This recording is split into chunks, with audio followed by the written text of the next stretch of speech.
started, I would like to get a gauge for the room. How many of you are classroom teachers? Yay, pat yourselves on the back and applause for that. How many of you are school administrators? District administrators? Vendors? Okay, good. This is, first of all, my complete honor at being here. If you're anything like me, when I was first contacted to do this conference, the first thing that I did was, I said, okay, have they lost their minds? Did they ask for the other 150,000 people and they all said no? Or what, how in the heck did they find me and where did this come from?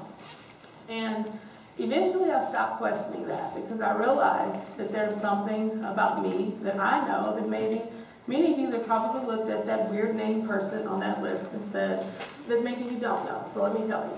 First off, I did start out teaching 5th and 8th grade. And it just so happened in my 1 year as a full-time 8th grade teacher, I happened to get a student who was one that was, I think, in his 4th year of middle school. That's telling right there in and of itself. And 2 months into school, he became missing for about 3 weeks of school because he went to a gang-driven pretty much area in Dallas and was stabbed. And every day I was looking at my roll sheet and I'm wondering, where is he? His name was Edgar, but we called him Kool-Aid. I don't even know why, but I figured because of his smile, because it was amazing. So eventually I called his house. And I said, you know, I asked for him and they said, who are you? And I told them and they said, did he do something wrong? Well, he's not at school. And so finally he got on the phone and he told me what happened. And when he came back to school, the first place he came to was my classroom. And my classroom, I should tell you, was the one I taught remedial math for 8th graders. So I had students that had a regular 8th grade class plus my 8th grade class. And he walked in and he said, Miss, why'd you call my house? I said, because you weren't here and I missed you. And he paused for a moment and he said, nobody's ever called my house. I said, really? He said no. So I called his house every week after that. It was great. But he lived and he was fine. But he was also a student who struggled with traditional schooling. He had vision. He had ideas. He had dreams. At 5 years old, he was brought to this country. He lived with parents, well, grandparents, because his parents weren't quite here yet. He didn't really know English. He was in our school system this whole time. But because he was such an outsider to the norm, you know, my kids will never have that experience of growing up in a place where their parents or grandparents don't know the language. This was his life. He also grew up seeing some very dangerous things that I'm not even going to get into right now because I'm not even talking about it. But he had never been told he was great at anything.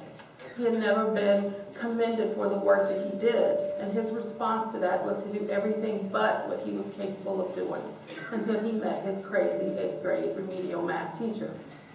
And by crazy, he would tell you I was a little bit crazy too.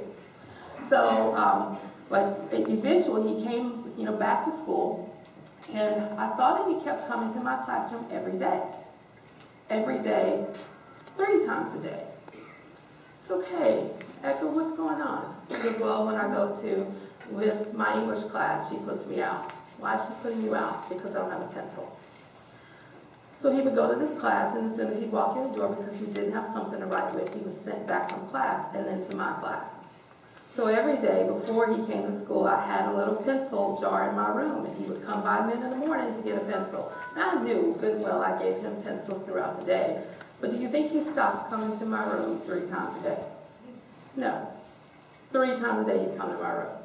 He continued it throughout the whole year. And then I found out, because his teachers found that he would actually do the work when he came to my room versus the other rooms that he was in, they eventually just let him go. And there were never any questions about it. Now, at that time, I was only teaching 8th grade. And then eventually, it's not even eventually, I decided to, at a moment, I'm going to take the test, because Texas certification is funny. I don't know how it works here, which, by the way, I'm Texan. It's cold here, just so you know.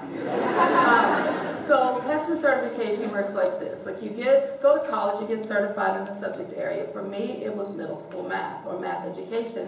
And then you can test up to teach other subject areas. I knew for that child he would not graduate high school if I was not there to push him. So I made sure I went through the process and never told them a single thing that I was preparing to move up to high school when they did. First day of high school, he actually showed up. Still didn't tell him the whole time, and I live in my very small town. You can't keep many things secret, but somehow this managed to stay a secret. And if the kids got their schedule, he's coming down the hall for math, and I'm standing in front of my geometry class, and he walks on by, he pauses, he turns around and looks, he comes back and just stands in front of me, he says, "Are you serious?" I said, "I'm dead serious." So for the next 4 years, I had him finally sophomore year. The next 4 years, I saw that child every day in the morning for breakfast, for lunch, and 2 other class periods when his teachers figured out he would do his work when he came to my room. And I watched him graduate high school. The same kid who said, "I was always told I would never be nothing." I told my 8th grade counselor I wanted to become a doctor, and my 8th grade counselor said, "You need to choose something else." All of his dreams were shot down, but he had a place to go where those dreams were real. So when I'm talking to you today, I'm talking to you from that space, because I was that passionate teacher who believed in every one of my kids. I was that really tech-savvy teacher who my administrators didn't think that I had enough knowledge to decide the technology that I could use in my classroom. This may go out, and if not so, I'll go over there, it's okay. I was also an administrator who is sitting around the table to decide which technology teachers can get in their classroom, when all of a sudden I'm like, wait a minute. Why are we the only ones having this discussion? Why aren't we talking to teachers about this? And why aren't we bringing them to voice their concerns for their classroom? And I'm thankfully now part of a district that includes teachers and students as a part of that process. But more importantly, I'm a mother of children who don't get to use technology in school. I'm an aunt of some pretty remarkable nieces and nephews who are in the same boat. And so today, as we kind of interweave all of these stories together, I'm going to share their story because that's the one that I live the most. But it's the one that is really reflective of a lot of our classrooms today. So, without further ado, that's my son from 5 years ago. We had gone to see I don't know what, it was some 3D movie, I have no idea at the time, but I caught him, I kid you not, standing there taking pictures of himself, just like in front of a wall. So I grabbed the camera, and our cell phones at that time, some of you might still have them in your pockets, I have no idea. But I grabbed the camera, and we just kind of snapped some pictures, and I've always used that picture of him because I feel like it represents that look of wonder that I have no idea what in the world I'm doing or why I'm doing it, I'm just doing it, and that is who he is. But there's a bigger picture. So my son is now 15, my daughter is 19. My son is a sophomore in high school, and he has never touched a computer in his classroom. Let me repeat that. My son is 15 years old, and he has never been asked to do anything on a computer in his class throughout his entire school career. Can you imagine that? The time that he gets to use technology, or the time that he's at home with his mother, a technology specialist. My son's privilege is me. Outside of me, he has the pencil and papers that he uses. And then his experience when he goes to college, if we don't fix that, will be that of my daughter. My daughter's in the middle. She is 19. She's in college. My mother said, do not let her go away. Do not let her go away. She's not ready. She's not ready. She's not ready. At 18. I said, oh no. I'm going to send her 5 hours away to a college down by San Antonio, which is from where I live and where her college was. She is now where I am now. It's a good 5-hour difference. And she was all, I'm ready, I can do this, I can do this. So I bought her a Chromebook. How many of you use Chromebooks in your school? Yay. So my daughter never used a Chromebook. Again, just like my son, didn't really use technology at all. She may have typed some documents in Microsoft Office, Microsoft Word. She may have done a few PowerPoints here or there, but it was never anything less than prescriptive. She was given a list, an itemized list of what to do, what to create, and that's what she did. She didn't have what ISTE standards, she didn't have the skills to do the digital collaboration, creativity. We'll talk about that in a little bit, because they do have some skills and we're going to pull from. She also had never done really any digital research. She wrote papers the way I wrote papers. You went to the library, you looked in encyclopedias and the research section of the library. She's 19 now. And I'm kind of scared to death at times, but I knew that this is something she needed to do and figure out. So I'm going to get back to the Chromebook story, because that's actually pretty significant in and of itself. The very first few days of college that she was there, she calls me in tears, like, Maya, why are you crying? I'm lost and I can't figure out where to go. So what are you doing? She's sitting on a curb in San Antonio, Texas, in the middle of Texas State University, but couldn't figure out which building to go to, and there wasn't a way for her to find directions. Now her mother, from 5 hours away, Googled Texas State University school map, found a school map, and sent it to her. Go find yourself and then find the building. Her response to me after thank you was, how did you do that? There we go. We're getting there now. Okay. So, needless to say, my level of freaking out at this point was high. But I was like, she's got to figure it out. This is what we do. We get kids. We throw them into the world and they're going to figure it out. So when my daughter got her Chromebook, I did go through kind of a Chromebook 101. I said, here's Google Docs. You don't have Microsoft Word, but you can type documents here. If you need to do Excel, which I'm sure you won't, you can do it here. Here's a presentation. I'm sorry if any of you love Microsoft Excel. I'm a math person. We use it on occasion, but not so much. But if you, accounting we do, we'll get to that later. So I thought I'd given her enough information to go. November, it might have been December. It was really late. She calls me at 1 in the morning. Maya, what's going on? She goes, I just need you to sit on the phone with me while I walk from the library. Why are you walking from the library at 1 a.m.? She says, I had to do a paper. I said, why are you not using your Chromebook? Well, it doesn't have Microsoft Word. There we go. We're getting there. So I knew something at that moment. Number one, this myth that kids are just going to figure it out doesn't always happen. Sometimes they do what is right in front of them, and they don't dig anywhere deeper than that, especially if they've never been empowered to do so. The other part of that is, I also knew that I'm going to have to do some major work, and it's going to have to be long distance, because it's not going to work. So the next time she had to write a paper, I said, you call me immediately. Like, don't do anything else, you call me. And over the phone, I talked her through how to pull up a Google Doc. Over the phone, I taught her how to click the blue share button and go add your mama to it. And through the phone, I showed her what collaboration looks like. She's writing papers and she needed help with editing, and then all of a sudden, her mama wasn't just listening to her read the worst papers I've ever seen written in my life. They were bad, and I think she'd be okay with me saying that now, because she's improving, yay. But it was also a time for her to see the power of technology was. And now at 19 years old, she might just listen to me. She does, because she realized something at that moment. There are skills that I need, and I don't have them. There's no need of complaining about it. I need to get them at some point. Which also brings me to my niece Braxton, who actually wrote a part of my book, which I'm actually going to borrow and read from you today while I'm here in a minute. I taught Braxton in school. I taught her in algebra. At least in Algebra 1, and did I teach you? No, I was gone by geometry. At least in Algebra 1, this child used technology. She created videos. She wrote collaborative math papers with her friends. She published, at least in that one class.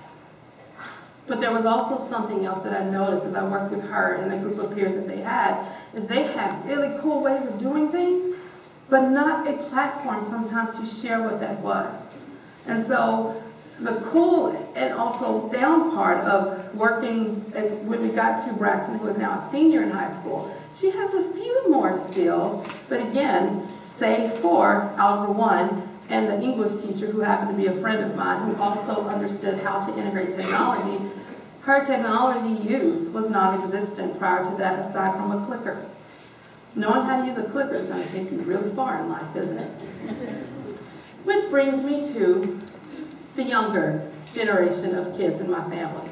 This is my youngest nephew, who Before he can walk, he now understands things like touchscreens and that iPads exist, and I don't know what to do with that thing, but I can now just touch it and the light comes on, and every time I see one, I'm going to run to it because I know it does something cool.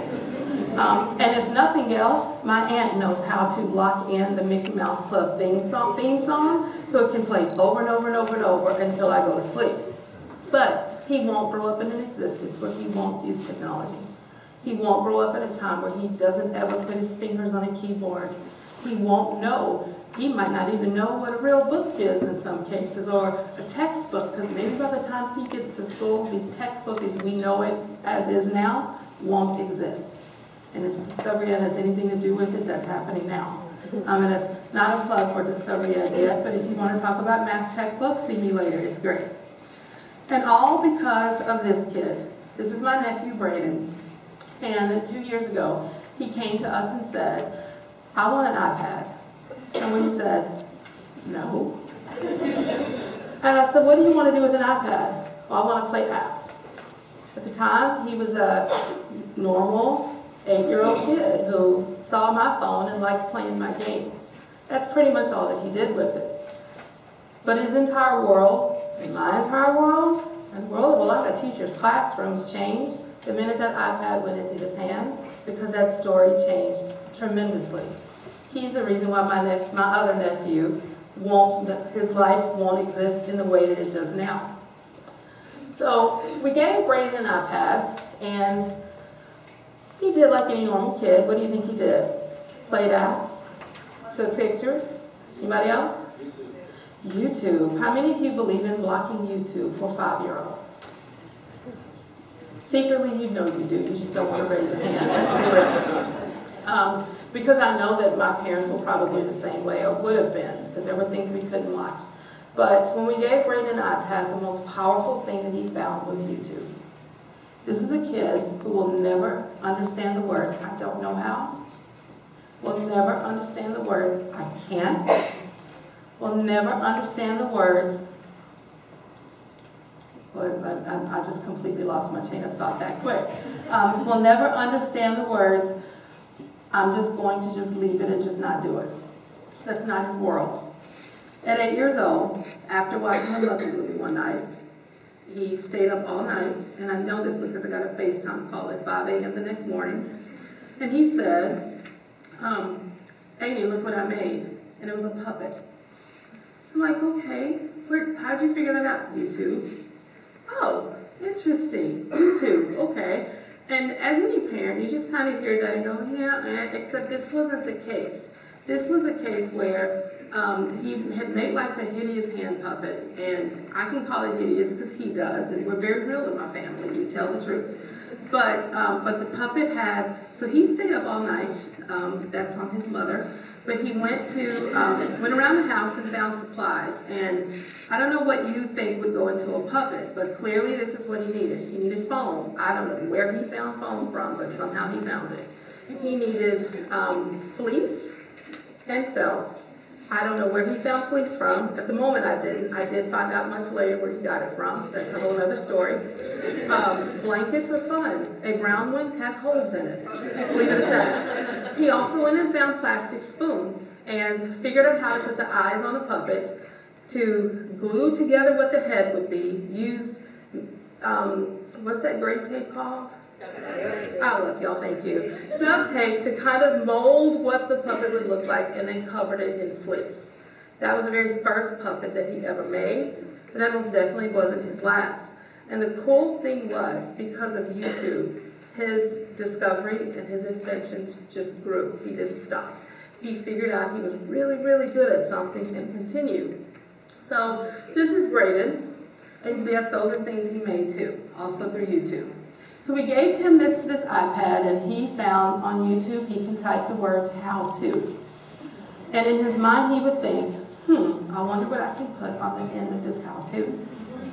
Now, for a kid, his first time was how to make a puppet. But then we also got him Play-Doh one day. And as he played around with Play-Doh, he figured out, I don't like Play-Doh that much because it crumbles. I wonder how to make a statue. And then somehow he found clay. And he found a video that taught him how to mold. At 8 years old, without a single art class in his life, he molded that bunny rabbit right there. The whiskers were brushes from his mom's makeup. You know, that's real fun.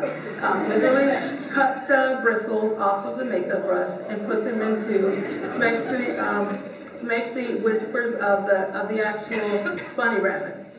And we've just figured out if there's anything around the house, it's fair game. And we're just gonna let it go because it's not gonna come back. So I just want to be clear about something. This is a kid who, at home, when homework is done, gets to run around like a mad person and just make things. At school, he powers down completely. He sits in his desk. The morning starts. The worksheets go out. First person, pass them out to the person at the back. They have a smart board. It's not turned on, ever. And if it is just to put the assignment on the board for them to look at. They have a computer lab. Hey, he gets to use a computer, but it's not to create anything. He gets to use the computer to do test prep technology, the math program, the reading program. After school, he has to stay after school to do more of the math program, more of the reading program, and that's it.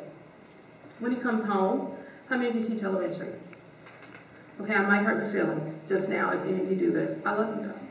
But when he comes home, he has a schedule every day, Monday through Friday. Monday, write your words 5 times each. Multiplication facts, because oh my gosh, those are important. Write those 3 times each. And if you miss them on a test, then 5 times each. Do your Excel math worksheet. You know, where you do the math and then check it in the checkbox to see if it's correct. That doesn't help. If any of you teach math, we can talk about it later. And then, you're going to write sentences from your words. Now, the sentences with this kid are a nightmare because he won't write like Jack jumped over a ball. He wants to write a novel as to what happened with Jack and somewhere include the word jump somewhere in it. But those are all things that are built from a kid who understands what it's like to wonder, what it's like to explore, and how to create and how to dream big and do things. So when he finishes all of his homework, sometimes around 8 or 9 o'clock, homework goes away for a few minutes, the iPad comes out, and what do you think he does for the next, until we make him go to bed again? He watches YouTube, he draws, he creates, he explores. So he goes through school, he does his homework, he gets through the day, and then he gets to learn. The learning happens when the homework is done. We have to do better by now. And so far, I've found the more that I share this story, especially in the way that his teachers and the teachers in the community that I live in, which is different from where I work, that it can empower them to let's do something different too. So through the course of the rest of this, we're going to talk about what that creative process looks like. What is a kid doing when they're driven by wonder, and then how can we translate that into your classroom? How many of you are doing Genius Hour with your kids? Oh, yay. You're working on it? Awesome. How many of you have never heard of Genius Hour? Okay, this makes my heart feel so good. Because Genius Hour is something that the teachers have really just kind of grabbed onto. Back in the day, and I know they still do it now, Google does what's called 20th time. How many of you have heard of that? 20th time at Google. It's where each Googler gets to spend 20% of their time doing something from their passion, something that they really believe in and want to do. Some of the best pieces of Google were born from 20th time. And there's actually a whole website dedicated to that I can share with you later. But, so what teachers have done in the classroom, and we've said, we're going to, maybe we can't do 1 day a week, we can't chart out 20% of time, but I'm going to block out certain time and we're going to call it Genius Hour. And so basically you have a length of time that kids have to research and study and work on things that they wonder about, things that they're really passionate about. So they're doing all of the schoolwork, but maybe an hour a day or a few hours on a Friday or whatever, they get to work on their projects. But then what you don't know, because you really assign this to work on at school, because these are things that kids wonder about and they're passionate about, they work on it at home too. This year was the first time Braden got to do Genius Hour at school. And that happened because of his story with puppets.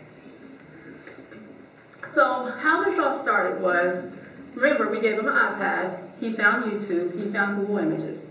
And he looked at me and he says, Amy, I want my work on Google. What if other kids want to find how to do stuff? How can I take my work and have them find the things that I do?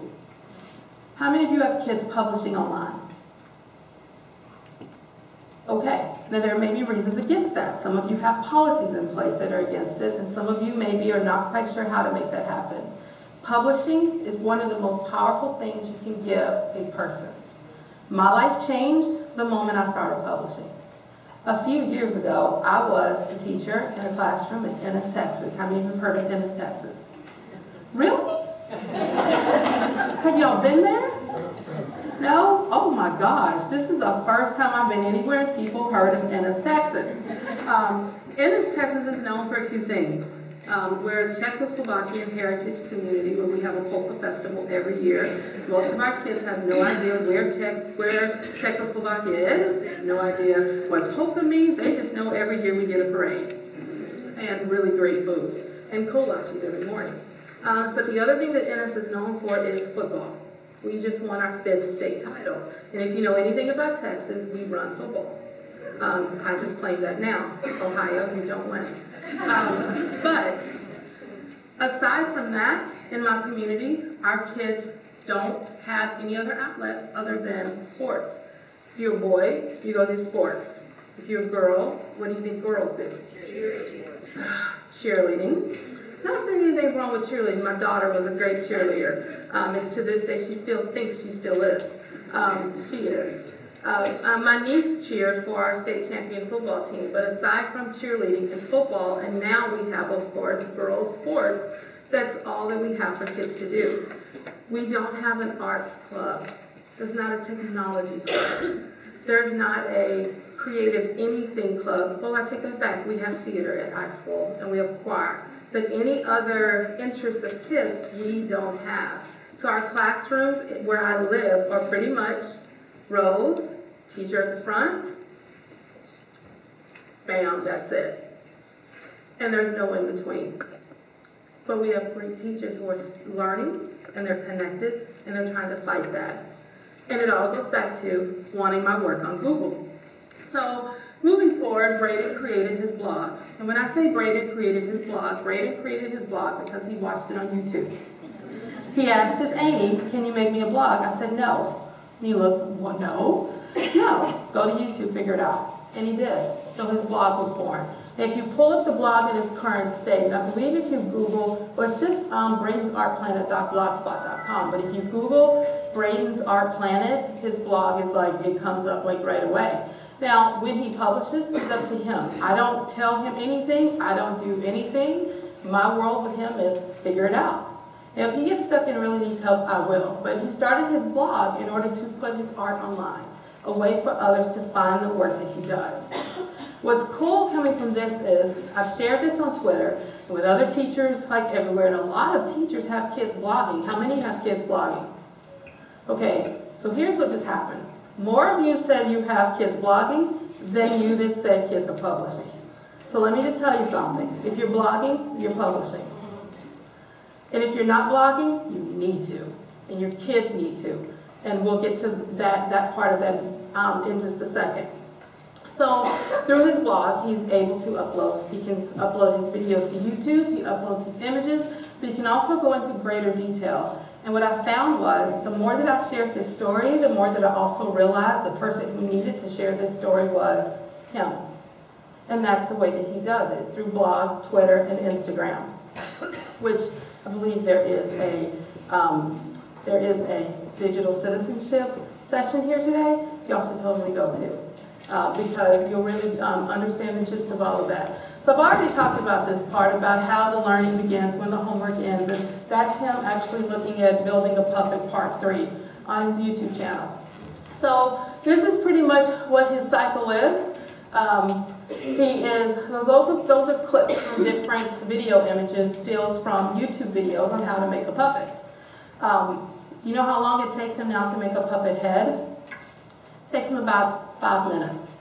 When he first started, it was sort of like an all-day process, but the process was worth it. And I kind of, I guess, know what that's like, because a few years ago, I taught myself how to do coding so that I can manage and run my own blog. How many of you do coding? Yay, a lot more of you. I was a computer science major dropout.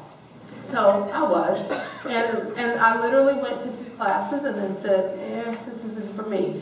In the last few years, I've become a, oh my gosh, we should all code kind of person. So I thought I needed to learn it. And I remember shutting myself down for basically a whole weekend just to learn basic HTML.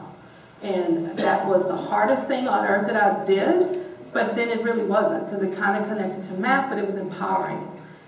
Just like Braden, who shuts himself down for hours while learning basic things, it's something that if, how many of you are flipping the class? 1. How many of you have no idea what flipping the class is? A few of you. Okay, this is good. I'm giving y'all buzzwords, my collaborative PLC, because they need to know these things. So basically, if Braden's teacher gave him a math video and said, watch this video, and it's 10 minutes long, he would not even watch it. But he sat and watched a 45-minute puppet making video just because it was something that he was interested in seeing. That's pretty telling, isn't it? So by the way, this is kind of how he starts, and if you're looking like, what? This is an 8-year-old Braden, puppet engineer, is what we started calling him. He started drawing these little pictures. If you notice, to put my hand here, I have a pointer, it's cool. To put my hand here, so I've learned there are different types of puppets, learned through his research. There are live hand puppets where you put your hand in and do your hand to do it. There are the puppets where you put your hand in the back and then up from the bottom. And it was, so when he charts them out, he kind of decides how I want this puppet to be before he even makes it. This puppet here was the very first one that he made, but it improved over time because the more skills that he learned, the more he started to improve that puppet. And of course, the little spoons for eyes. And so what I tell people when we get to this point, because they usually like, are you serious? Like an 8-year-old kid can do that, and you haven't even seen the greatest things yet. And so this is probably my very favorite message to anybody when it comes to kids. When kids are passionate about something, there are no limits. The only limits that we give them are the ones we give.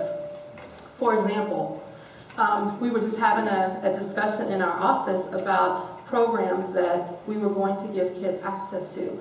And I said we should, we were about to put Adobe in our high school kids' hands so that they could learn Photoshop and InDesign and using all of the Creative Cloud programs.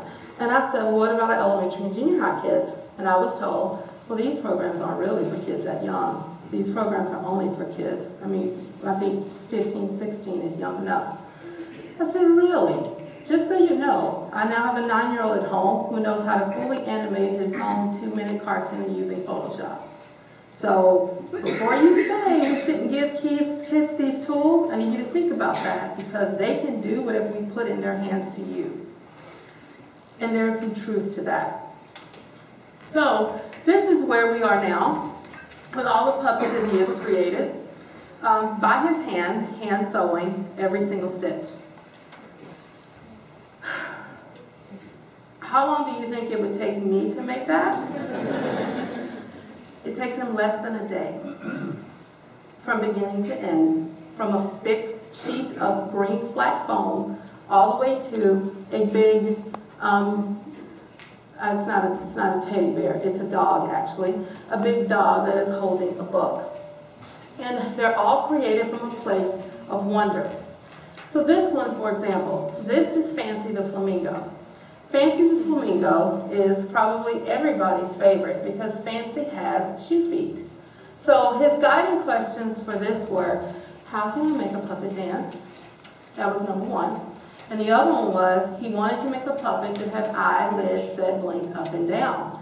So like any normal 8-year-old kid would do at the time, he went and found a coat hanger and cut it up and stuck it through a ping pong ball. We did not know he did any of this, so we're thankful his eyes are still intact. And then he figured out that so there's tape around that little mechanism, and when he puts his hand in, if he squeezes the mechanism where he's attached the fabric, the eyelids go up and down. So how many math or physics, let's go with math and science topics, did he just do by making this puppet? If you think about all the standards that you touch, you'll never touch all the ones that go into the things that he does.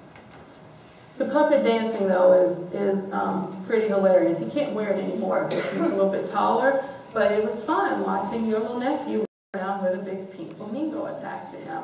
But that's what he did. So this is a puppet that he wanted to do a rock star. This one has a lot of story to it, and I don't even know if I have time to go into this backstory for this one. But this one, he wanted it to play the guitar. So to play the guitar, what do your fingers have to do? Fingers have to bend? So he went to his mother's living room table, and there were a vase of artificial flowers. What do you think he did? He took the artificial flowers, he cut off the stems, he sewed them in between the foam, and he made the fingers bend. And then he went and asked his mom if he could use them. And that's what he did. But so he would make these things, and I wish you could be me and watch it. Because as you're sitting there watching, I'm an educator. I'm sitting there the whole time going, okay, like this is not even normal. Is this what other kids do? Like, how does this work? Are you serious? Are you really doing this right now? That's sort of me watching him the whole time. And so while he's doing it, he'll like make a piece and he'll stop and play with it. Like that's one hand. He made one hand and it was like the best toy on earth. Because it was a hand, it bent, it did crazy things, it had feathers and it had movement. But those things excited him. And the more he learned something, he would go to YouTube and continue to learn more, and to learn more, and to learn more. And it doesn't end, because there's always somebody on the other end uploading something. How many of you have ever used YouTube to learn how to do something? Yay, okay, let me get some ideas. Think of the craziest thing you learned how to do on YouTube. Share. Okay, what was yours? I use QR codes in schools. Oh, cool. So did you find it easy learning it through YouTube? Yeah.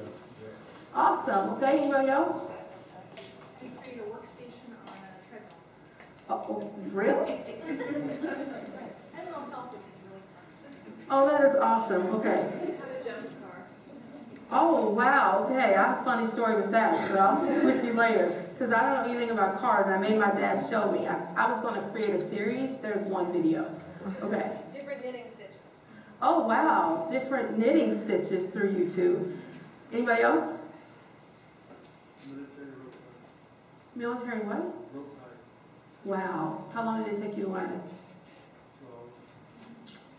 That's so awesome. How to replace the hybrid battery on a Prius.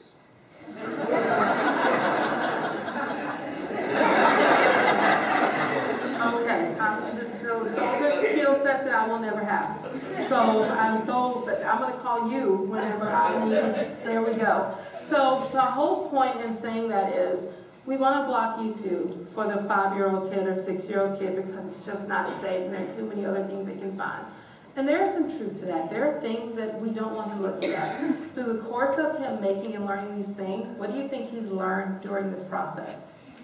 He's learned how to live in the world, how to make decisions about what's right and what's wrong. We monitor and we teach and we talk and we discuss. We don't block. Now, he has that power at home. Even when he has that access at school, he doesn't have that access at school. As a matter of fact, he can't get to YouTube. So when he gets computer time to use the computer, because here's what's fun, you can use a computer, you can use these websites, and you can play math games. He doesn't want to do that. He wants to learn things. How many of you teach Minecrafters? Probably everybody. Even if you don't know you teach Minecrafters, just say you do, because you do. How many of you use Minecraft in your classroom? How has it changed your classroom? We were studying vocabulary in French, and it was all different places in your house, and so they built a giant mansion, and they wouldn't actually learn more words in French so they could add more stuff in their mansion, and they took you on a tour and a YouTube video where you could actually hear them talking in French as they traveled their Minecraft mansion. Please tweet the link out to that today with the hashtag TiE2015MA. Please do that, because I want to see that.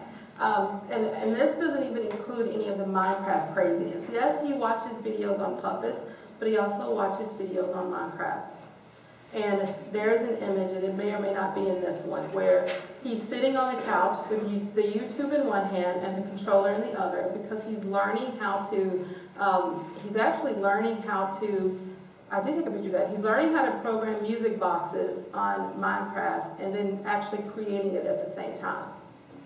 And I was kind of talking about that later, and sometimes when you get so used to it, it becomes remarkable, to where you don't think that it's that remarkable, but then when you talk to other people, you're like, really, this is new? And they're like, yes, it is new. But I'll talk about that part in just a second. So I'm going to end his story, but not this talk, with talking about where he goes with that. What we have learned along the way is not just the power of passion, but the power of joy in learning. You ever watch a kid smile with glee, like in my math class, when they would finally figure out how to really apply systems of equations in a decision-making process, and be really excited about it, because it does happen. There's something magical about that excitement in learning. But there's something even more magical about it when that learning is driven by wonder and joy. I wonder what I can learn how to do on YouTube. I wonder what I can fold this foam to make. I have no idea which puppet it's going to become, but it's going to become something. I wonder, I wonder, I wonder. That's the world we live in. So now to tie this back to how this works in a school setting. Genius Hour. So I have several teachers that have looked at this story and had never done Genius Hour before. And so they contacted me and they said, Rafranz, what can we do? I mean, how can we do these things? Because maybe I want to do puppets, maybe I want to do something, maybe I want to do this. And so what I found was the teachers kept saying, the teacher, teacher, teacher. But if you really want this type of creativity to take place, it needs to be authentic to the person. Someone who wants to know how to change a battery on a Prius. Someone who wants to know how to do cross-stitch and knitting. Someone who really wants to know how to use a QR code in the classroom. Learning is an authentic and personal experience. And the moment you decide to add your list of things to it, what it should become, it becomes something else entirely.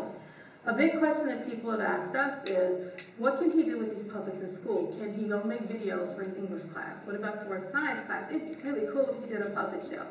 And my response to that is, absolutely not. I'm not going to suggest that to him. But if he decides that's what he wants to do, that's for him to decide. Because it gets back to that authenticity. If I say, Braden, I want you to make your puppets, and here's a list of things to do with it, who is it about now? It's about me. It's not about him, and it's not about what he creates and who he can become. And that's like a huge piece. So the problem that we ran into was, he had a teacher that was ready to try new things. She was like, I'm going to give them time in school to work on it, and I'm going to set aside this particular block. And then she pitched it to her administrator, and so what do you think happened after that? It was shot down. And then she tried to even take it above that, and again, what do you think happened because of that? It was shot down. Because the biggest piece of takeaway, if you're an administrator, that I'm begging you to take away from this, is trust in what your teachers, the vision that your teachers have. Because a lot of them are teaching Braden's. Braden is my nephew, but Braden is surrounded by 28 other kids just like him. And they all have different interests. Some of them are singers, some of them are designers, some of them are skateboarders. And we talk about skateboarding in math, but oh my gosh, there's so many different things they do with it. Do you have skateboarders here? Do they do it in the snow? Oh, snowboarding. So they don't do wheels here at all. In the summer, you have summer?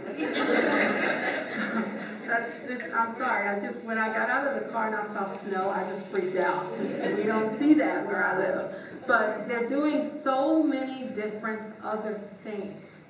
And that moment when we start to look at the things that they're doing and how we can give them that time to explore who they are and the best of themselves, we're allowing them to thrive and to flourish in ways that a standardized test, or a set of objectives on a board can't ever meet. But what can they do when we allow them to become and to be who they are? So I love being on Twitter because I get to connect with teachers from all over who are doing fabulous things. And one of them, his name on Twitter is The Nerdy Teacher. If you're on Twitter, you should follow him because he does amazing Genius Hour projects with his students.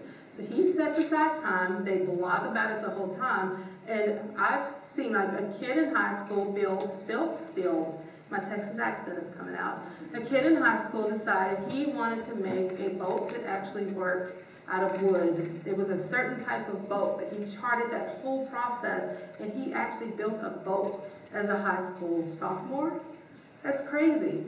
A young lady wanted to run a marathon, and she blogged and she wrote about all of the training that she had to do to run a marathon. And what happened as a result of that was because it was shared through a blog and on Twitter, everybody I did ran the marathon with her and shared that process and tweeted to her while she was running to cheer her on.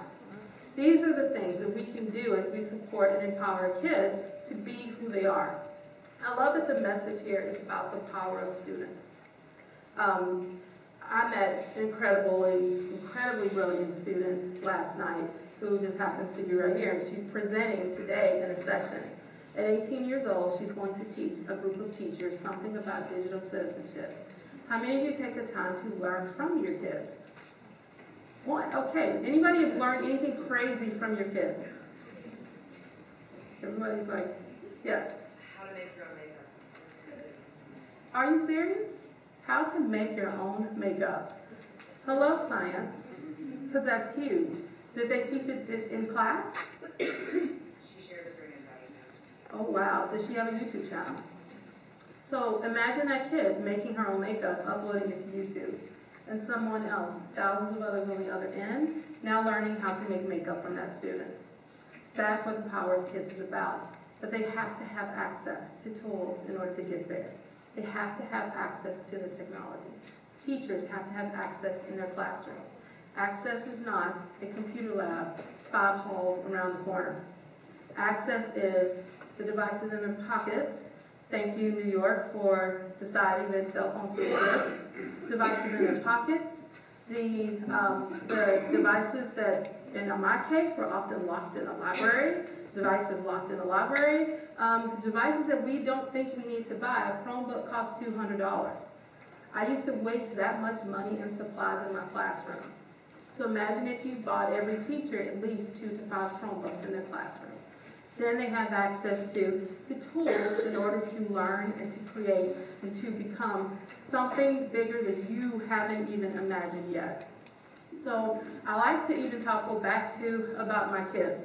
So I have these kids, again, I'm going to go back to my first, the old ones.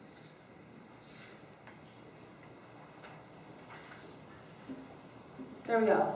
The old ones, they like to be called that, who have barely used a computer in their class, have never coded a thing, will never experience hour of code, don't quite understand that something like a computer science field might exist, and that within that are many different subfields of things that they can do. So when they're looking at who they want to be and who they want to study and become, there are roads in front of them, but in front of those roads are roadblock signs. They can't get to that. How do I know that I can go and become a designer or creator of this startup and learn how to design and code in the beginning if I've never had that experience? So my question with you is, how can we take what you learn here and to change and shift our thinking in our classrooms to make room for these kids for what they should have had 10 years ago? How can we change that? What can we do? How can we remove those blocked road signs and give them the tools that they need to be who they are? What can you learn today that'll change that? What will you take away today? What are you going to get in each of these sessions that are going to empower your students? Will you have them published? How many of you have heard of KidBlog? 3, 4. Hey, if you're afraid of publishing, KidBlog is a great place to start. You can write that down. So KidBlog is probably where we initially started some of our students.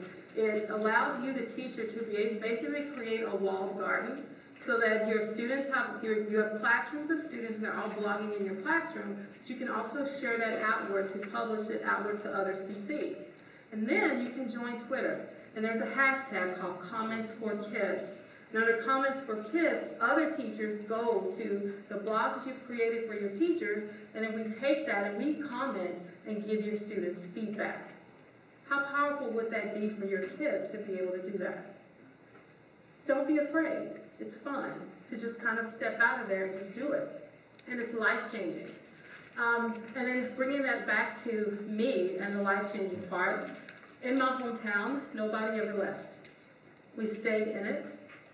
You worked in the factories, you went to college, you came back home, you didn't leave. My life changed the minute that I started publishing and I found a world outside of my city limits. My little populated town, yes, we were near Dallas, which was 30 miles away, but I had no idea that a world could exist beyond where I was. I had no idea people would listen to me for however many few minutes it was. I had no idea that any of the things that I did with my students were powerful enough that somebody might care to hear it or want me to share it. I had no earthly idea that those things were possible. And that changed the moment I found that. So, I guess where I'm getting to, and I guess to kind of inspire you or to move beyond this, was where can you go? What can you do with this? And where can you step forward to not only become the best of who you are, but to really help your students to get there too? I want to share one part from my book because I think my niece kind of tells it the best possible way, and I might be running over time, and y'all will forgive me for a second. Do you have my book with you? So when I wrote my book, which by the way happened because I stepped outside of my city limits and found weird people that said, hey, do you want to write a book? And I said, sure. I've never done it, but let's do it. But on the section about students, I went to my niece, who was in my class, and also absent of technology. And I wanted her perspective because she would come home when I left Ennis and say, Annie, I want to do these things, and nobody would let me. So, do you mind if I share this part with you? Because it melted my heart. So it's the first vignette in the student learner perspective. This is Braxton, a former student, considers herself very connected. She's constantly using her phone and considers it just as important as the clothes on her back. Her phone connects her to the world. She talks about a day of her connected life in the classroom below. This is Braxton's. I wake up in the morning and check my phone to see which day it is at school, an A day or a B day. I do this because I keep the details of my assignments in my calendar. I have a Spanish project due today, and even though I begged to use some apps on my phone to do my project, my teacher would not agree to it. Instead, she made us do a 20-slide PowerPoint. I took a design class this summer, so as she gave us the assignment, I cringed. She actually wanted full paragraphs on each slide. Who does that? She also said that we could not use Google Translate, and if we did, she would know. I've used it all year and made A's on all of my assignments, so this made me laugh. I wanted to do a video instead and speak Spanish. I even told her that I could put subtitles in my video, which would show her that I not only understood the language in written form, but could also speak it. She was 17 when she wrote this, by the way. She said that she had been doing this assignment for 10 years and that she did not have a rubric to grade a video. Is this real life? My English teacher has no problem with negotiating projects and loves my ideas. She's even used some of them in her other classes. Why is this teacher different? Unlike my friends in other districts, my school does not have devices for students. And even though we have open Wi-Fi, we can't bring our own devices. As a matter of fact, if a teacher sees me using my phone in class, he or she can tell me to put it away or take it and turn it into the office. By the way, she wrote this part while using her phone underneath her desk. Our school policy does allow phones to be used in the classroom as long as the teacher is using them for learning. Even though none of my teachers are using phones in this way, I do have to place my assignments in my phone. My other teachers are not so open. I've even suggested that they have a website or even tweet out the assignments. Clearly this was language more foreign than my Spanish class. I will graduate next year, and had it not been for my own interest in technology, I would be behind. I'm probably behind already. It kills me to have power down so much at school, and if my principal and teachers would listen, many of us could teach them how to change some of these assignments to include technology as simple as a cell phone. Then again, they would have to stop taking them away first. They also should understand that we are using them anyway. So it goes on to talk about how students have ideas too, and then Braxton actually gives some really sound advice on ways you can use cell phones and some technology in your classroom. That's the world we live in. Kids want to create, they want to learn, they want to explore, and they want to do it when they want to do it. They don't want to wait. There's not another minute, there's not another second. They want to do it now. So, when you go through all of the sessions today, take that back. Whether you get my book and read it or not, take back those ideas, back to your school, back to your other teachers, and connect with me, contact me, but more importantly, connect with each other. Because Braden's story is tying. All of you have Braden stories in your classrooms, and some of you in your homes. Just like me, sharing it and trying my best to help change the scope of education, you hold within that the power and voice to do that yourselves. So, thank you very much.